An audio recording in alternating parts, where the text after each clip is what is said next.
Hi, I'm Eleanor, and last Mother's Day, my daughter sent me a gift box. My husband looked at it, went pale, and said, "Don't open it. Can't you see?" I hadn't spoken to Sarah in over a year. No calls, no visits, just silence. And I stood there with the ribbon in my hand, heart pounding. Because deep down, I knew this wasn't a gift. It's stay with me. You won't believe what I found inside. Maybe this year she'll smile. Eleanor whispered, placing the wrapped box beneath the glowing tree. Snow whispered against the windows, like an old memory trying to return. Inside the house, soft lights from the Christmas tree blinked in methodical rhythm, casting long shadows over the living room. It should have felt warm, Eleanor thought. But warmth required something deeper than lights and expensive candle scents. It needed welcome. Last year she hadn't even been invited. This year, Sarah had extended a reluctant hand, an email, written like a business memo. "You may join us for Christmas Eve if you'd like." Eleanor had replied with a single word. "Thank you." Even that had taken hours to type. She now sat at the edge of the room, just beside the arch, leading into the dining area. The party was in full swing, or at least the kind of swing Sarah could manage. Everything polished, muted. Laughter that didn't come from the eyes. Crystal glasses clinking like little judgmental bells. And Sarah, of course, the picture of composure. Her smile practiced, her movements efficient. Her voice measured, perfectly balanced between charm and condescension. Luke had waved when she arrived. That alone gave Eleanor a breath of hope. The gift she brought, a slim box, wrapped in red paper with a thin gold ribbon, sat beneath the tree. It wasn't flashy. It wasn't new. But it was precious. The wristwatch had belonged to Sarah's father. Eleanor had cleaned it, polished the glass, replaced the strap. It ticked gently, steadily, like the life she remembered, the one before distance and silence took root. She had hoped, perhaps foolishly, that it would mean something. Time for gifts, someone announced, and the party meandered into the living room. Luke plopped onto the rug. The Freemans, still elegant, despite the years, followed with their wine glasses. Sarah stood arms crossed, surveying the scene like a director checking lighting before the actors took their places. "Oh, this one has no tag," Sarah said, lifting Eleanor's gift. "But I think I can guess." She peeled the ribbon and paper with a surgeon's precision. When the box opened, the air shifted. For a second, everything held its breath. Then Sarah laughed. It wasn't loud, but it was sharp. "A watch," she said. Of course. A dusty old relic from the 60s. How fitting. There was an awkward pause. Luke looked up. Mr. Freeman cleared his throat. Eleanor's hands tightened in her lap. Sarah held it up, letting the watch dangle from 2 fingers. "This is what you thought I needed, Mother, a symbol of the time you spent judging me, telling me I was wrong to want more than a quiet life and a mediocre marriage," Eleanor said softly. "It was your father's. He wore it every Christmas. And he never listened to me either." Sarah cut in. "You both lived in your own world of tradition and nostalgia and expected me to be grateful." No one spoke. The ornaments on the tree swayed gently, as if recoiling from the moment. Eleanor felt a tightness in her chest, not from shame, but from years of words swallowed. She looked around at the guests, searching for a single eye willing to meet hers with kindness. None. Luke stared at the floor. The silence cracked when Sarah stepped forward and dropped the box onto the coffee table. "You keep trying to pull me back into your version of love, Mother. The kind that suffocates while pretending to care." And then louder. "You've been emotionally abusive my entire life, subtle, passive. But it adds up." Eleanor's breath caught. Mr. Freeman opened his mouth, then closed it again. Sarah pulled out her phone. "I'm calling the police for emotional harassment." Gasps from the room. A woman dropped her glass. Eleanor's lips parted, but no sound came.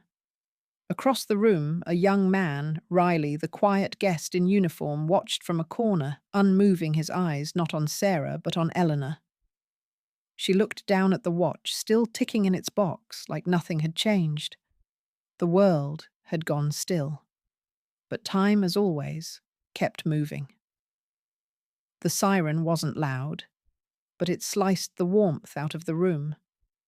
It came from somewhere down the hill, subtle at first, almost like the wind shifting, but it grew clearer as red and blue lights streaked across the snow-covered windows. Someone pulled the curtains aside. Someone else stepped back. No one said a word. Eleanor didn't move. Sarah stood near the fireplace, arms folded, phone still in hand. Her breathing was even as if she'd rehearsed this moment. The others remained in the living room, frozen mid-sip, mid-step. The only sound now was the distant hum of the engine idling outside. A soft knock.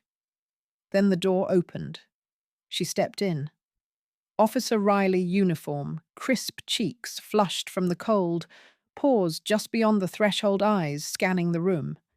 She was in her early 30s, her hair pulled back into a tight bun beneath the brim of her cap. Not tall, but poised and watchful. "Good evening," she said, voice calm, measured. "I received a call reporting emotional distress involving a family member. Is everyone safe?" No one answered. Then Sarah spoke, stepping forward. "Yes, officer. I called. This is about my mother." Riley nodded slowly, eyes shifting toward Eleanor. "May I ask what happened?" Eleanor looked up, her voice dry but steady. Nothing she didn't already decide 10 years ago. Sarah's jaw clenched. She turned toward Riley with a soft smile that didn't quite reach her eyes. "My mother is, well, she's always had a way of making things about her. Quietly. Symbolically. Tonight was no different." "I see," Riley said, pen poised. "Can you elaborate?" "She uses guilt like a leash," Sarah continued. "She doesn't yell. She doesn't argue. But everything she gives has a message. You owe me." That watch, she pointed at the box on the table, that was never a gift. It was a chain. Eleanor said nothing. She simply looked at the tree. The lights blinked on and off, on and off. Her hands, resting on her lap, trembled ever so slightly, but her gaze, fixed on the watch, did not waver. Riley's pen stopped. She glanced back at Eleanor. "Mum, do you have anything to say?" Eleanor turned to her slowly. "No. Let her speak." The silence lingered longer this time. A couple near the window exchanged nervous glances. Luke, still on the rug, looked up at Eleanor with confusion etched into his young face. Riley let out a quiet breath. "I'm not here to mediate family dynamics, but if you feel unsafe or manipulated, I do," Sarah said quickly, "and I want it recorded." Eleanor stood then, carefully. Her knees ached, but her spine was straight. "Officer," she said, "I don't live here. I was invited. I brought a gift. I said nothing cruel." Riley nodded, folding her notepad. Noted. She turned toward the door, but then paused. From behind, Luke stood. His small hand reached for Eleanor's. "Grandma, don't." Sarah snapped, her voice low and icy. She gripped Luke's wrist and pulled him back gently but firmly, positioning herself between them. Luke looked down. Eleanor smiled at him with her eyes, not her lips. Outside, the siren had stopped. Riley opened the door, the cold air pushing against the warmth that never quite returned. Then she hesitated, pulled a card from her jacket pocket and handed it to Eleanor. Her voice dropped to a whisper. "Sometimes silence says too much." I may call you." Then she was gone, her boots crunching softly into the snow, red and blue still dancing faintly on the frosted window pane. The teapot whistled, but Eleanor didn't move. Steam curled upwards slow and silvery, disappearing into the dim air of the kitchen. The walls were yellowed with age corners, smudged from decades of fingers and time. A single bulb cast soft light over the linoleum floor, and in the hush of post-Christmas quiet, the whistle filled the space like a forgotten song. Still she sat. In front of her, the chipped wooden table bore two things: an old photograph in a tarnished frame and an empty teacup waiting for warmth. The photo showed a younger Eleanor arms around a bright-eyed child, in pigtails, Sarah, age 7. The girl was holding a crude crayon drawing, smiling through missing teeth. Eleanor blinked. And then, without meaning to, she was there again. It had been a rainy afternoon in 1987. Sarah had brought her drawing to the kitchen, bold streaks of colour across the page, a horse with pink legs and a rainbow mane. "That's not what horses look like," Eleanor had said gently, or so she thought. She had picked up a crayon, corrected the legs, the eyes, straightened the tail. Sarah had gone quiet, then red in the face. She'd stormed to her room, the paper crumpled in her tiny fists. "She wanted colours," Eleanor whispered now, "and I gave her a frame." She rose, slowly poured the tea steam rising into her face, warming the skin under her eyes. Her fingers, though stiff, still moved with care as she set the cup down next to the photograph. The phone rang. She didn't rush to answer.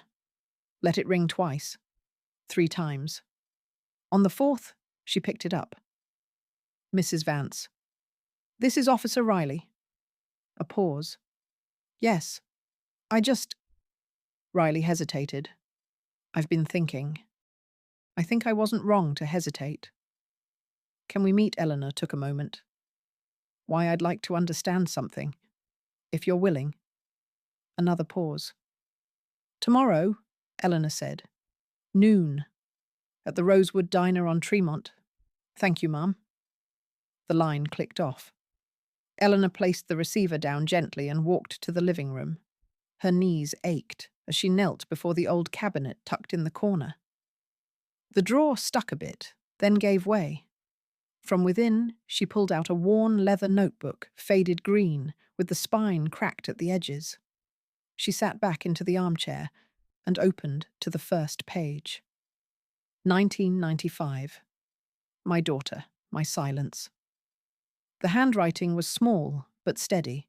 She had written when words wouldn't form aloud, when pride and habit stitched her lips shut. She had written when Sarah slammed doors, when holidays passed without calls, when silence thickened like smoke in every room. She turned to the next page. She wanted colours. I gave her a frame. Eleanor closed the notebook slowly. She didn't cry. Instead, she stood again, walked to the tall metal cabinet in the hallway. The lock was old, rusting slightly, but she still remembered the combination. With a soft click, the door opened. Inside, among old tax returns and insurance slips, was a folder thinner than the rest, yellowing slightly at the edges. She pulled it out carefully. The first page was addressed to the Office of Academic Affairs, dated June 1997. Typed cleanly. Signed, Eleanor Vance. She held it in both hands, eyes scanning the first few lines, but didn't read on. Not yet. Eleanor opened the metal cabinet and took out a copy of the letter sent to the university dean in 1997. "The only crime she's guilty of," Riley said quietly, "might be remembering too well." Beacon Street was dusted white snow, gathering gently on the sidewalk as Eleanor entered the small tea room. Its windows glowed gold in the grey afternoon soft light, spilling over lace curtains. Inside, the scent of bergamot and lemon peel clung to the air. Wooden chairs creaked with age. Steam danced above polished cups. The place hadn't changed in decades. It was once hers and Arthur's Sunday haven. She chose a seat by the frosted window, fingers resting on the edge of the table, as if anchoring herself in memory. Riley arrived a few minutes later, her dark coat damp from the snow. She looked around before spotting Eleanor and walking over her boots, silent on the thick carpet. "Thanks for meeting me," Riley said, easing into the seat across from her. Eleanor offered a polite nod. "You said you had questions?" A pause. Riley's gaze swept the room, its amber tones, the quiet chatter of distant patrons, the clink of silverware on porcelain. "You come here often?" Used to Eleanor replied. "With my husband. He passed in 2011. Before Riley could respond, a voice called gently from behind the counter. "Eleanor, I haven't seen you in ages." It was Darlene, the long-time waitress, hair whiter now, but her smile just as familiar. She shuffled over, placing a menu down with practiced care. Still, Earl Grey. Eleanor smiled faintly. "Yes, still Earl Grey. And your husband, he always took Darjeeling, didn't he?" Eleanor's eyes softened. "He did." Riley watched the exchange, silent. After Darlene left, Riley leaned in slightly. "Tell me something if you don't mind. When Sarah called us, why didn't you defend yourself?" "Say it was a misunderstanding." Eleanor stared into her tea. "Because I've said too much in the past, and it never made her listen." Silence settled between them, not uncomfortable, but weighted. "I remember one time," Eleanor said slowly, "Sarah asked me to take down a photo. An old one, my parents' wedding picture. Said it loomed. That it made her feel judged. She asked you to remove it." Riley's brow lifted. "She said it was psychological pressure." A black and white frame on a mantelpiece. "And did you take it down?" Eleanor gave a small nod. "I always tried to make her comfortable, even when it felt like erasing pieces of myself." Riley tapped her pen once against her notebook, then stopped. "That's not something Sarah mentioned?" "No," Eleanor replied. "It wouldn't be." Their server returned, briefly placing cups down with practiced hands. Darlene smiled again at Eleanor before heading to another table. Then she turned back, a hint of mischief in her voice. "You know," Darlene said lightly, "I remember a day maybe 4 or 5 years ago, Sarah caused quite the fuss in here. Something about you ordering the wrong tea." Eleanor froze for a moment, eyes drifting to her spoon. "She said you weren't listening properly, that you embarrassed her in front of her co-workers." Riley blinked, attention sharpened. "Is that so?" "It wasn't my place," Darlene added gently. "But I remember thinking, that wasn't about tea." Eleanor gave a tight smile. "It rarely is." They sat in quiet again. Outside, the snow continued to fall, softening the hard lines of the street. Inside, the tea cooled slowly untouched. Riley finally broke the stillness, scribbling something onto a slip of paper. "My direct number," she said, sliding it over. "Let me check something. I'll be in touch." Riley scribbled her number, saying, "Let me check something. I'll be in touch." "I wrote it on a Sunday," Eleanor whispered, when I knew she would never read it. The small desk lamp cast a golden pool of light over Eleanor's lap, illuminating the pale parchment resting in her hands. Outside, the snow had turned to icy rain, ticking softly against the window pane like time coming back to collect. Her apartment was silent, save for the low hum of the radiator and the occasional creak of wood as the old building settled in for the night. The letter trembled slightly in her hands, not from emotion, but from the stiffness of age. Her fingers were less forgiving these days, but the memory was sharp as ever. To the Office of Academic Affairs, Harbour University, June 4th, 1997. I write with humility and urgency. My daughter, Sarah Vance, is in her second year of study. Due to temporary financial hardship, I ask for consideration to extend her tuition deadline. I am willing to take on evening work at the campus library if needed. Please allow her to continue her education uninterrupted. She does not know I'm writing this. She sighed. Sarah had never seen this letter. Eleanor had never shown it, never told her. At the time, it had felt like an act of quiet love, a mother's job, unseen, unthanked. Now, in hindsight, she wondered if that silence had made room for misinterpretation. The phone rang, breaking the silence. Eleanor reached for it. "Hello, Mrs. Vance. It's Riley." "Yes, I ran a check like I said. There's something odd. Sarah was awarded a private alumni scholarship in 1997, but never used it." Eleanor's breath caught slightly. "I think," Riley continued, "it was registered through a guardian recommendation. Maybe you applied on her behalf, yes." Eleanor said softly. "She never knew." Another pause. "She told us she dropped out because the school didn't respect her as an artist. But the records say she left voluntarily right after the scholarship went unused." Eleanor closed her eyes. She believed, "I forced her into practicality. She never forgave me for that. She also never mentioned the scholarship," Riley said. "I just thought you should know." After they hung up, Eleanor sat quietly for a moment. Then the phone rang again. "Hello," she said, surprised by the second call. "Eleanor, it's Father Gabriel." His voice was warm, familiar. He had been the family's priest when Sarah was young, before she decided religion was, in her words, a system of shame. "I heard about the Christmas incident. The police visit?" I couldn't believe it. She offered a hollow laugh. "Believe it. It happened. I remember Sarah when she was 15. She told me once, 'My mother pretends to be sweet so people will pity her.' It was after I complimented you for helping set up the Easter food drive." Eleanor was quiet. Then, or maybe she just couldn't believe anyone could love without asking for something back. There was a pause on the line. Then Gabriel's voice steady. "I know the truth of who you are, Eleanor. If this becomes anything formal, if character witnesses are needed, I'll be the first to stand.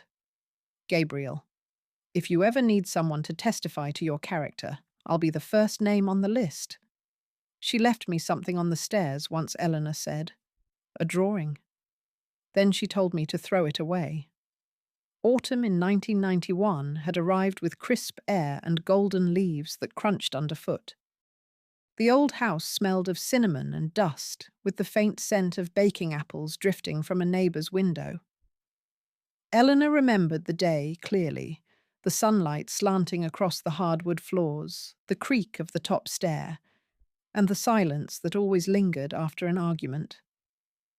She had found the drawing half crumpled on the third step.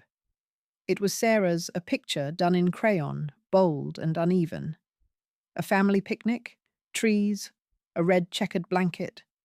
Her father laughing, painted in bright yellow tones. Eleanor's chest tightened as she recalled the absence. She wasn't in the picture. When Eleanor had asked gently, "Why didn't you draw me, sweetheart?" the 10-year-old had flushed red, her small fists curling. "Because you're never there," Sarah had snapped. "You're always at home. You never come.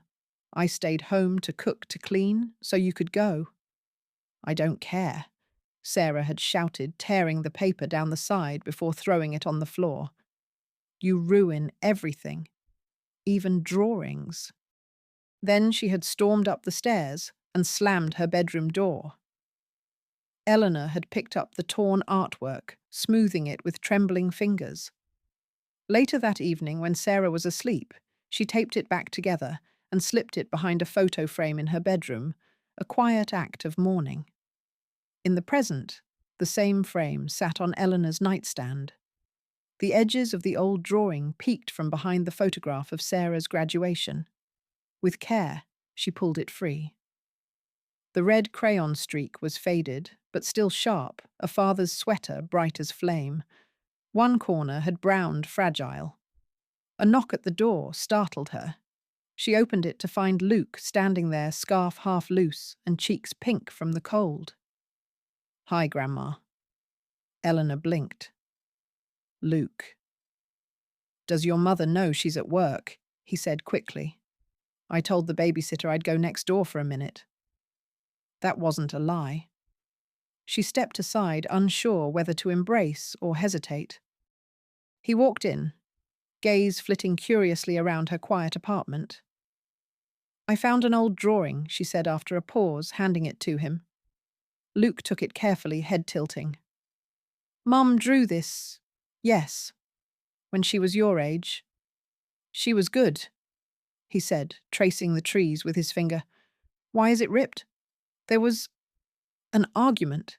She didn't want it anymore." He looked at her eyes round. "That's sad." Eleanor nodded. "Yes, it was."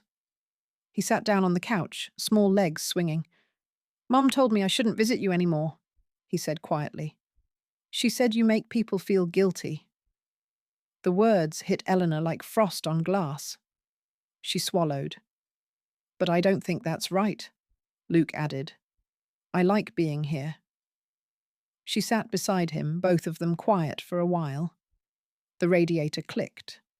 A car passed outside its tires, hissing on wet roads. Then Luke reached into his backpack and pulled out a folded sheet of paper. "I made this," he said, shy. "For school? It's you. And your house. With the snow and stuff." He unfolded the picture, a simple sketch, but tender. Eleanor stood on her porch, bundled in a long scarf, waving. The sky above was filled with soft flakes, and the windows glowed yellow. "This is how I see you." Luke pulled a folded drawing from his bag, a picture of Eleanor and her snow-covered house. "This is how I see you." She never read it. But I wrote it anyway, because some truths deserve to exist, even unread. The morning light was soft, the kind that filtered gently through thin cotton curtains, and gave the room a sense of grace, as if time had slowed just a bit. Eleanor sat at her kitchen table, the old wooden one with water rings she never bothered to sand down. Beside her, the teapot had long gone cold. A blue mug sat untouched.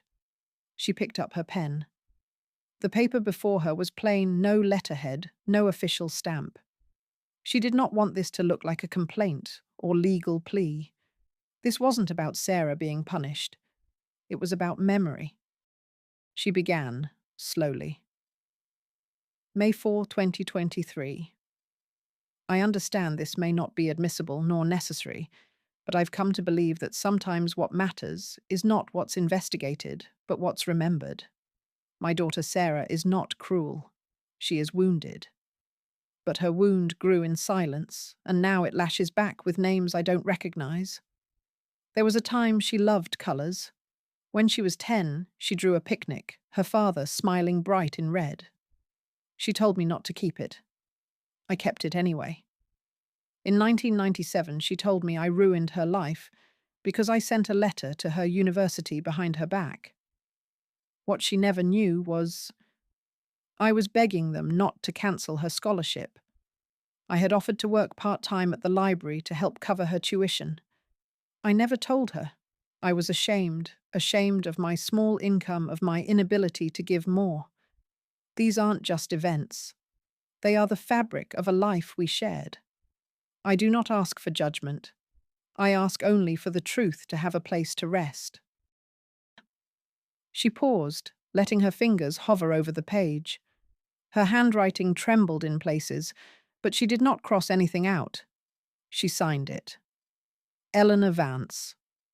She scanned the letter and attached it to an email. The recipient officer Riley, CC'd to Lieutenant Harris, whose name Riley had mentioned briefly. Subject line: "For the record, not the file." She hit send. The kettle popped faintly as it cooled further. Her phone buzzed 10 minutes later. A call from Father Gabriel. "Did you just do something brave, Eleanor?" he asked, voice gentle. "I didn't mean it to be brave," she said. "Just honest." He chuckled softly. "Honesty is often the bravest act of all." Meanwhile, at the precinct, Officer Riley opened the email and read every word. She didn't blink until she reached the last line. She printed it, and walked it straight to Lieutenant Harris. He read silently. When he finished, he placed the paper down and leaned back. "I've seen liars. They're loud," he said. "This one writes like someone who has nothing left to prove. That makes me believe her." In another part of the city, a woman in her mid-40s with sharp eyes and a cluttered desk clicked open a forwarded document. Her name was Leona Baines, freelance journalist seeker of buried truths. She read Eleanor's letter once then again, slower. Her eyes narrowed not in skepticism, but in recognition. She hit print. A copy of the written account began to circulate and ended up in the hands of an independent journalist named Leona Baines. She says she was erased, and all she asked for was to be remembered as a mother. The cafe on Tremont Street was not glamorous, just a corner place with scratched tabletops, coffee rings, and the smell of old books and toasted bread. Leona Baines liked it that way. It reminded her of Sunday mornings with her own mother, who now lived alone in Ohio and never called. She stared at the blinking cursor on her laptop. Then, with one slow breath, she began typing. The final gift, a mother's silent plea. Her fingers moved without hesitation, shaped by years of listening to stories people whispered but never published. Eleanor Vance's letter wasn't a complaint. It was a record, a memory stitched in words. Leona had seen accusations before. This wasn't one. She says she was erased, she typed. And all she asked for was to be remembered as a mother. By late afternoon, the article went live on 3 independent platforms. Then it was shared. Then it was quoted. By midnight, it had gone viral in elder care forums and family law discussion boards. At the same time, in a quiet apartment surrounded by dusty books and a slow-burning lavender candle, Eleanor sat reading the article on a tablet Riley had once helped her set up. Her eyes didn't widen. Her lips didn't part. She simply read, slowly, carefully. It wasn't about justice. It was about being seen. She touched the corner of the screen where her name appeared. No labels, no accusations, just her story. Meanwhile, Sarah was invited to speak on a family podcast, popular among millennial parents. "My mother created a prison," Sarah said into the microphone, her voice clipped sharp, calculated. It was made of nostalgia and conditional affection. "I had to earn her love by being quiet, obedient, perfect." The host murmured sounds of sympathy. Online reactions split. Some praised Sarah's courage. Others wondered aloud why someone so hurt had to speak so loudly. In a middle school classroom library, Luke sat quietly with his tablet. He read both the article and part of the podcast transcript. Then, looking up, he whispered to his friend, Joey, "If someone's the victim, why do they sound like they're still fighting?" Joey shrugged. "I don't know. Maybe they're scared people won't believe them unless they yell." Luke closed the screen. He wasn't sure what to believe. But he remembered the drawing. The way Eleanor had gently smoothed its edges. That didn't feel like prison. At that moment, Eleanor received an email from Nancy Wellborn, a friend she hadn't heard from in over a decade. "I read the article," it said. "And I believe you?" She put the tablet down, leaned back, and exhaled for what felt like the first time in days.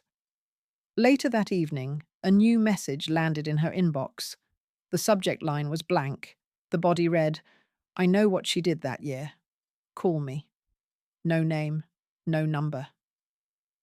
But an attachment, a photo of the university quad taken in 1997. In the background, Sarah and a figure Eleanor couldn't quite make out. Sarah declared that she would defend her reputation at all costs. In an email, Eleanor received an anonymous letter. "I know what she did that year. Call me." There are pictures we hang on the wall, and pictures we hide behind them. The rain outside tapped softly against the window panes, steady but polite.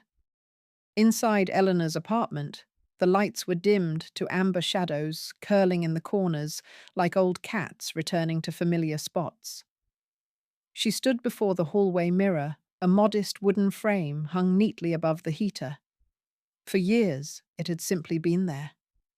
A piece of the house like the table or the chipped teacups. Tonight, her fingers reached for it. She unhooked the frame, carefully revealing the pale rectangle of wall beneath. Behind the mirror's backing, tucked with deliberate care, was the old drawing Sarah had torn decades ago. She unfolded it. The crease lines were deep now, the edges browned. The childish sketch of a family picnic had lost none of its longing. Her late husband's smile rendered in thick yellow crayon, the red-flamed sweater nearly faded. But what caught her eye now wasn't the image. It was the words scribbled faintly in pencil on the back. "She's the one who forbids dreaming." Eleanor stared, her thumb brushing lightly across the sentence. The doorbell rang. She opened it to find a woman in her 30s, hair damp from rain, a nervous energy in her eyes. "Aunt Eleanor?" the woman asked. Eleanor blinked. Elaine stepped inside, clutching a plastic envelope close to her chest. "I sent that message. The email. I wasn't sure who it was." Elaine looked down. "I wasn't sure I'd come." They sat at the kitchen table. Eleanor offered her tea. Elaine declined. "I found something," Elaine said, voice quiet. She slid the envelope across. Inside was a copy of Eleanor's 1997 letter to the university. The original never reached Sarah. Elaine said. "She made me tear it in front of her. Said it was manipulation. But I couldn't throw it away. I made a copy before I left her place that night. I've kept it ever since." Eleanor picked it up with trembling hands. Her own handwriting stared back at her, tender and pleading. The words hadn't changed. But reading them now felt like unearthing a buried seed that had survived the frost. Elaine wiped at her eyes. "I didn't know what to believe then. I was only 19. But I've watched from afar. I've seen how she talks about you. And now, after reading your letter, after seeing that article." She broke. "I can't stay silent anymore. You didn't deserve this." Eleanor reached over and gently laid a hand on Elaine's. "You don't need to carry guilt," Eleanor said. "Silence is a heavy language. It takes time to translate." Elaine nodded, sniffing. Then more firmly, "I'm ready to speak now. And I know someone else who will too. Someone she hurt worse than me." The rain outside began to slow, softening into mist. Eleanor sat still, the old drawing beside her on the table. Behind her, the mirror leaned against the wall, no longer hiding anything. "Elaine, I'm ready to testify, and I know one more person who will stand up too." She didn't raise her voice, but everyone heard her. The community hall in Brookline wasn't large. Pale wood floors creaked under cautious steps, and the chairs, though plastic, had been arranged with care. Warm light bathed the room in gold, softening the wrinkles and worries of those who had come to listen. Most were older. A few younger faces dotted the back rows, curious or perhaps skeptical. Eleanor sat quietly in the second row, her hands folded over the sleeves of her old brown coat. One stitch just above the left cuff had come loose. She remembered the day Sarah had sewn it at 12, tongue-poked in concentration needle, trembling with pride. Leona Baines stepped to the front, adjusting the microphone. Thank you for joining us for our ongoing series on memory and dignity. Today's guest needs no introduction, though she's rarely spoken, until now. A small ripple passed through the crowd. Riley sat at the back, arms crossed, but eyes soft. Elaine leaned forward in the third row, fists in her lap. Eleanor stood. She didn't bring notes, only a small folded slip of paper. On it, a single year, 1997. She unfolded it, smoothed it once. I won't speak long, she said, voice barely raised, but the room stilled. I came here not to defend or accuse. I came to remember. Because I believe we lose ourselves when we let others name our stories. A pause. No rustle. No cough. In 1997, I wrote a letter. It wasn't elegant. It wasn't proud. It was just the voice of a mother who didn't want her daughter to be thrown out of school. She held the paper to her chest. That letter never reached her. But I carried its absence like a bruise that never coloured. I've been called quiet, cold, even manipulative. But the truth is simpler. I am a mother who loved, and didn't know how to love right. But I tried. Her hand trembled. She folded the paper again gently. I kept drawings. I kept notes. I kept silence. But memory isn't about clinging. It's about naming. And so, I name this day not for pain, but for peace. Leona's voice was gentle. You never mentioned your daughter? Eleanor looked at her. Because this story isn't about her. It's about what it means to survive being misunderstood without becoming bitter. A hush deeper than silence followed. Then from the back, a man stood. His hair was grey coat, damp with melted snow. He cleared his throat. I'm Elaine's ex-husband, he said. Back in 1997, I was there when Sarah forced her cousin to tear up that letter. I saw it. I didn't say anything then. He looked down. But I remember. The stillness broke into breath, into rustle, into something warmer than applause. Later that evening, a clip from Eleanor's talk began to circulate online. Not flashy. No background music. Just a still camera and a stiller woman saying, I don't want to be believed. I just want my silence back. The clip went viral. By morning, Sarah had appeared on a major morning show, eyes rimmed, red voice sharp. My mother is trying to erase me. She's trying to destroy me elegantly. The speech went viral. That evening, Sarah appeared on national television and said coldly, my mother is trying to destroy me elegantly. She called it elegance. I call it emotional warfare. Sarah live on national television. The lights in the studio gleamed off the polished table, catching every tight curve of Sarah's smile. Her blazer was a deep navy, her hair pinned back to perfection. But her eyes, those shifted slightly too often, as if avoiding something off camera. I was a child, raised under expectations wrapped in lace, she said evenly. People mistake restraint for virtue. But in our home, silence had teeth. The host leaned forward. You're referring to your mother's recent talk, Sarah nodded. She says it was memory. I say it was a performance. In her apartment, Eleanor sat alone, the television sound turned low. She didn't flinch. Instead, her fingers worked slowly over the edge of an old envelope. A small tear had begun to form along its side. She reached for a needle and a thin line of white thread. With careful precision, she began stitching the tear shut. She did not watch the rest of the interview. At his school library, Luke clicked through a community forum. His friend leaned over. That's your grandma, right? Luke didn't answer. The forum was split. One post read, Eleanor Vance is a model of grace. I wish my own mother had fought with such quiet strength. Another emotional manipulation doesn't always scream. Sometimes it bakes cookies and keeps diaries. Luke scrolled silently. In the station office, Riley leaned against the edge of Harris's desk. "It came through this morning," she said, tapping a printed email.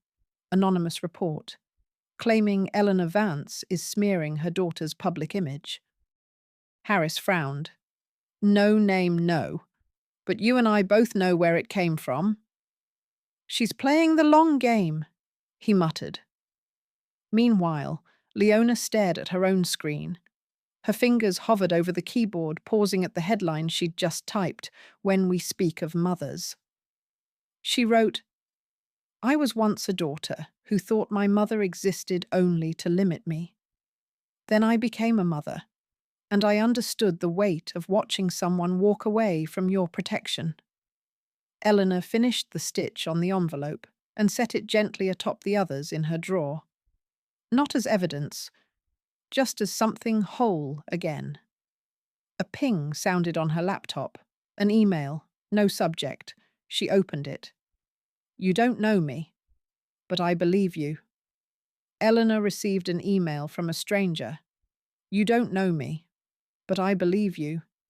She said I painted a perfect prison, but I only wanted a frame."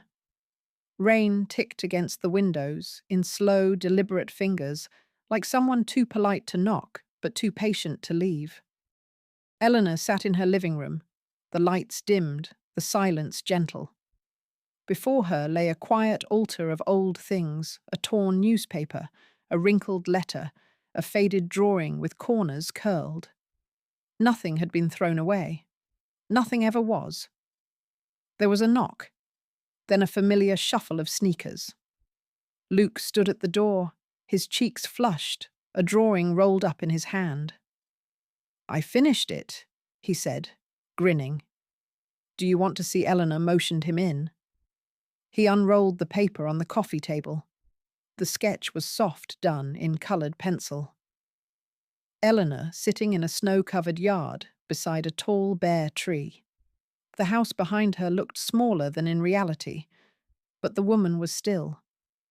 "You drew me with the tree," she said, running her hand lightly across the page. Luke nodded.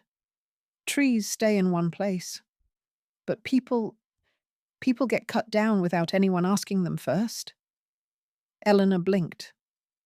Once. The phone rang. She picked it up slowly. Eleanor Riley's voice was quiet. "There's someone else. A woman named Mrs. McAllister. Says she lived next door to you in the 90s. Eleanor sat straighter. "She says she remembers Sarah screaming at you on the porch, pushing you out. She's willing to make a statement if you want." Eleanor's eyes drifted to the letter on the table. She reached for a clean sheet of paper. "Sarah, if you read this, I don't need you to agree. I don't even need you to forgive me. I only ask that my memory be allowed to stay whole, that it not be replaced, that it not be erased." She signed it. Not with love, not with always. Just her name. That night her phone blinked with a voicemail. No words at first, just static. A quiet breath. Then Sarah's voice, low, hesitant. I read it. "I remember the frame." Click. The message ended. Eleanor looked at the old drawing from 1991. The one Sarah had torn, screamed over, told her to throw away. She didn't tape it. She didn't mend it. She placed it into a frame, gently, respectfully, leaving the tear untouched, visible like a scar that had earned its place. She hung it on the wall, just beside the front door. Eleanor took the torn drawing from 1991 and placed it carefully into a frame. She didn't tape it. She left it as it was split, but still seen. I sealed it, stamped it, and wrote no name on the envelope. The morning light drifted in through the half-open window, quiet and pale. November had begun with a sigh, rather than a chill wind, threading through the lace curtain, sunlight falling in thin strips across the oak kitchen table. Eleanor sat in her usual chair. In front of her were 3 envelopes. One bore Sarah's name in her old, slanted handwriting. Another, more recent, was addressed to Riley. The third was blank, no name, no return address. Just a seal, a stamp, and silence.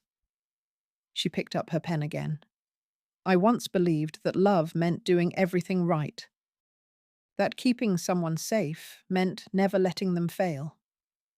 But now I understand. Sometimes love is stepping back far enough for them to walk away and still leaving the porch light on. Sometimes it means letting them be wrong and not correcting them. It means not being needed anymore, and loving anyway. She paused, then added softly beneath the final line, "If you ever wonder who I really was, look here." Just then, the soft knock of shoes approached. Gabriel stood at the door, holding a small bundle wrapped in brown paper. "I hope I'm not intruding," he said gently. "Not at all," Eleanor said. "Come in." He placed the package on the table. "They compiled your talk, photos from the community centre. That drawing your grandson made, they're calling it unedited memory." She traced the cover.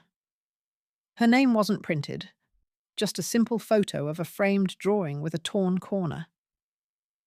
Elaine arrived not long after, cheeks pink from the wind.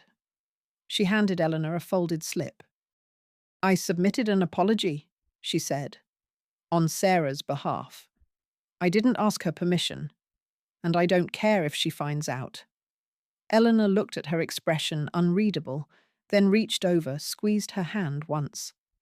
She placed the blank envelope in the old tin box beside the mantel. Inside lay the pocket watch Sarah had once returned, still not ticking, still whole. Gabriel sipped tea, watching her. "You're not waiting anymore?" he said. "No," Eleanor replied. "But if someday she wants to know who I was, something will be waiting." Just as the light shifted in the room, a small knock came again. A young mail carrier stood at the door, holding a letter. "I think this is yours," he said sheepishly. "I might have written the name wrong." Eleanor took the envelope and smiled. It's been a long time since a mistake made me this glad. A child brought her a letter with the wrong name on it. Eleanor smiled gently. It's been a while since I saw a mistake this endearing. Are you the woman who spoke about remembering gently? The question came from a quiet voice, one that blended almost too easily into the soft hum of winter preparations. Eleanor looked up from the box of silver ribbons she had been sorting at the community centre. A woman stood there, around 50 perhaps, with rain-speckled glasses and a folded paper in hand. Her coat was too thin for December, her hands clenched nervously. "I'm sorry," the woman said. "I didn't mean to interrupt. My name is Janet. Janet Nolan." Eleanor nodded gently. "I'm Eleanor." Janet offered a hesitant smile. "My mother knew of you. She passed away last year." There was silence, not out of discomfort, but respect. "She read your story." Janet continued unfolding the printed article and smoothing it on the table. "She kept this by her bedside. I found her handwriting on it after she passed." Eleanor leaned closer. In faint, slanted cursive at the edge of Leona's column, the words read, "She didn't win over anyone. She just stayed herself." Janet's eyes shimmered. "My mother said she asked to live alone again because of this. She'd been told she needed supervision, but she said if Eleanor could speak without shouting, then she could too." A flicker of warmth passed through Eleanor's chest. Not pride, not vindication, just a quiet anchoring. Just then, the doors opened behind them. Riley stepped in without her uniform this time. Her boots were still damp from the rain, and her scarf hung loosely around her shoulders. She carried a small envelope. Afternoon, she said, a touch of casual in her voice.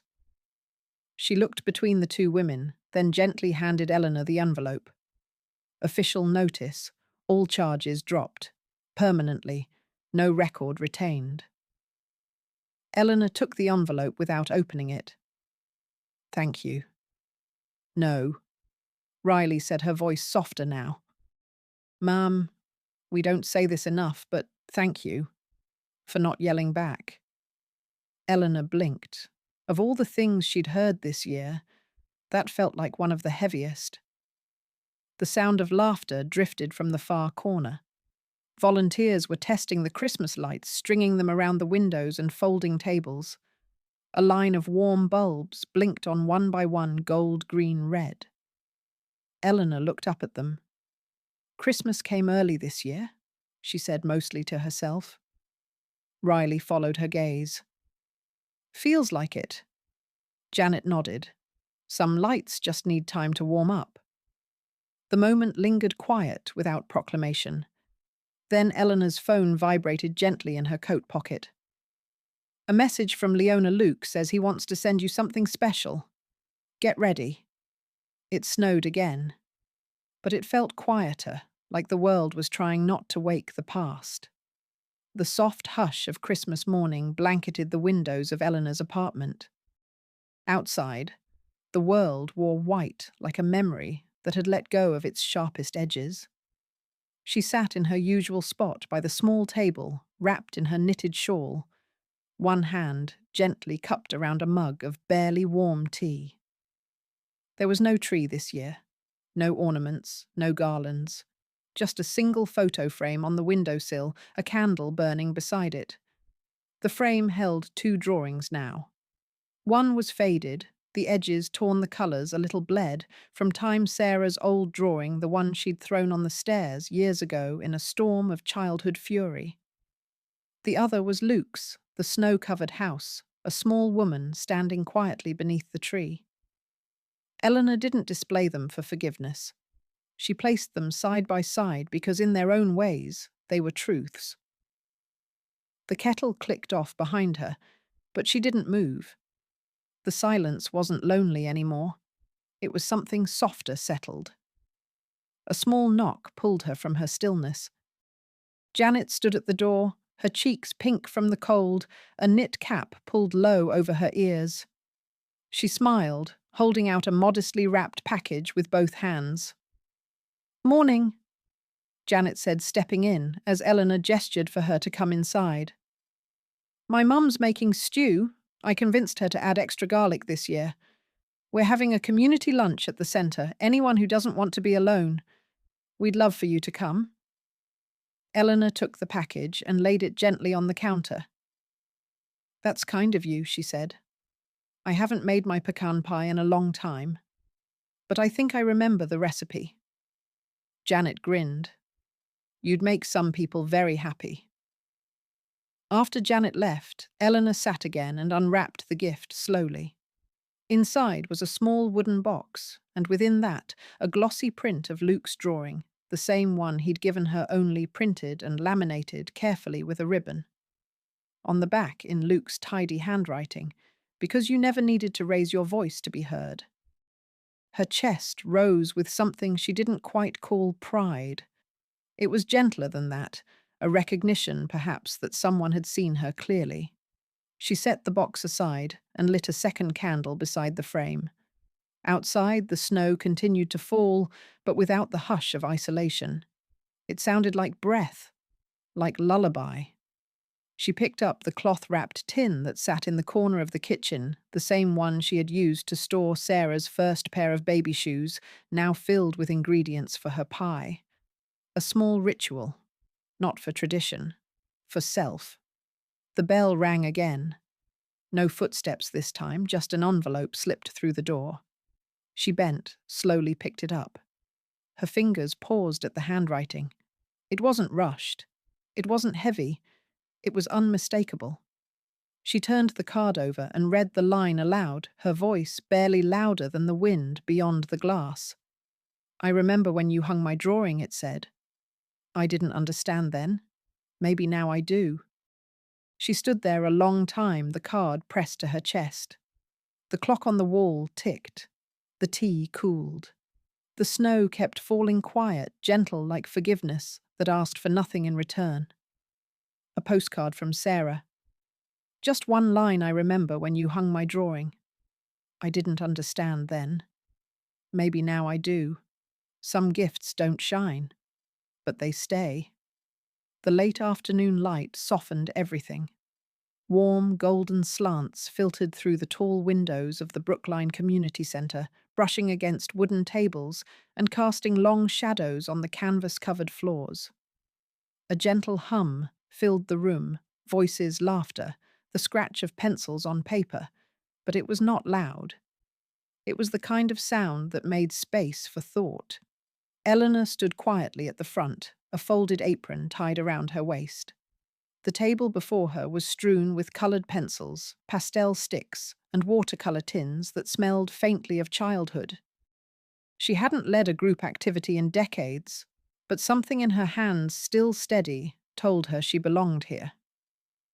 It was the Memory Through Drawing afternoon session, one of the community's winter events. Eleanor had been invited not as a guest, but as a guide, not because of any title, but because her story had quietly spread. She never asked how it reached this place. Some things just found their way. In the front row, Luke sat beside a girl his age, hunched in concentration. His paper already held a soft sketch, a tree leafless beside a house with snow gently gathered on the roof. He'd looked up at Eleanor earlier and grinned a small, knowing grin that said he remembered even if he didn't speak of it. Janet arrived with her mother, who wore a coat far too light for winter, but smiled like it was spring. They took their seats quietly. A girl in her 20s wheeled her grandmother through the door, placing her gently near the corner table. The grandmother's eyes were cloudy, but when Eleanor greeted her, she squeezed Eleanor's fingers like a hidden strength had returned. Eleanor didn't give instructions. She simply walked around the room, letting the silence do its work. She handed out cups of warm tea, adjusted a crumpled edge of paper, passed an encouraging nod. Eventually, she sat down at her own spot and unfolded a blank sheet. Her fingers hesitated. She picked up a pencil, then a brush. Then she began. Not with a face or a place, but a thing. First came the shape of the old clock, round, tarnished with gentle hands, pointing to no particular time. She remembered it vividly, the way its tick echoed in the silence of her old home, the slight dent on its copper edge from Sarah's childhood clumsiness. It had once sat in their hallway, then in Sarah's room, then finally returned to Eleanor when Sarah declared with clipped words that some things belong in the past. Next, she drew the frame, the same one she had used to preserve Sarah's torn childhood drawing. On one side of the paper, she traced a jagged line, a ripped memory. On the other, the image of Luke's snowy house, its lines tender and unbroken. In the center between them, she placed the clock. She didn't sign her name. Luke leaned over, peeking. "What are you going to call it?" he whispered. She looked at it for a long time, then said softly, "The gift that stayed." He nodded like he understood exactly. A quiet fell between them, not awkward, but meaningful.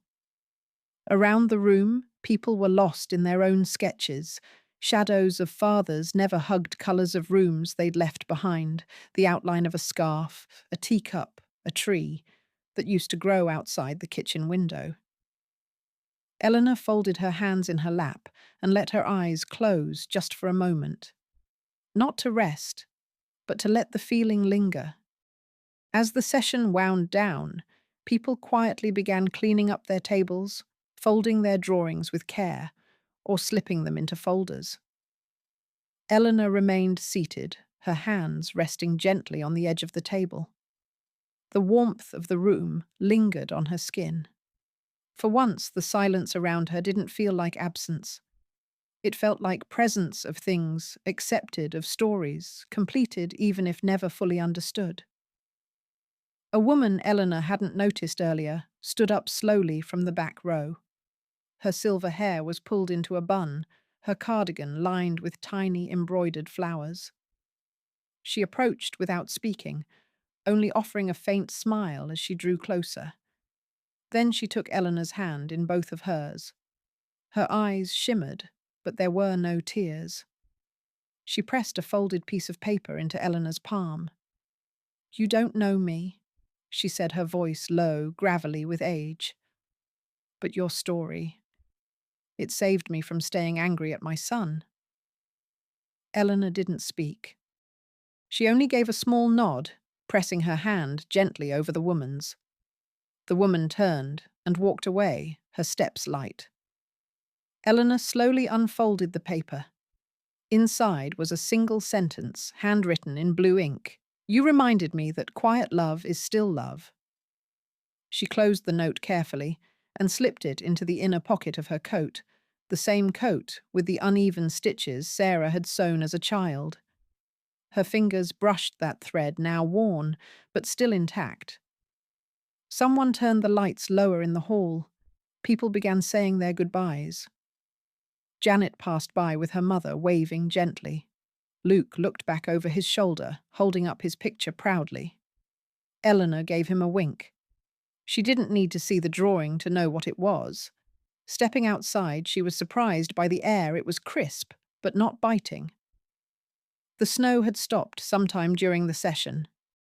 In its place, the ground glistened with the sheen of melting ice, and the trees, so bare for so long, now shimmered with something new. At the edge of the courtyard stood the tree she had passed so many times over the years. Its branches, dark and thin, reached upward like quiet hands. And there, tiny green and stubborn a bud had broken through the bark. Eleanor stood before it, watching. The gift hadn't been the clock, not the drawing, not even the letter. It was this, that the stories she once carried in silence had finally found ground soft enough to settle in.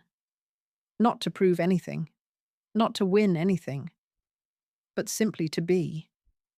She inhaled deeply, the scent of cold stone and wet earth filling her lungs.